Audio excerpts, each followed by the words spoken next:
Hello friends, আমৰা চাব পাৰ নতুন ষ্টক আহিছে ৰেডমি নোট 14 প্ৰ' একদম ধুনীয়া টিপটপ কণ্ডিশ্যনত আছে। এটা দাগ নাপাবা। উইথ চাৰ্জাৰ বক্স চব এভেইলেবল আছে। প্লাছ তোমাৰ ইয়াৰ ভেৰিয়েণ্টটো মই তোমাক দেখাই দি আছোঁ। NFC ইয়াত NFC ছাপৰ্ট নকৰে।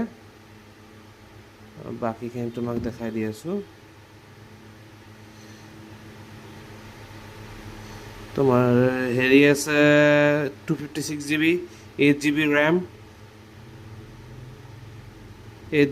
256GB ষ্ট'ৰেজ আছে। ডাইমেনচিটি 7300 আল্ট্ৰা প্ৰচেছৰ আছে।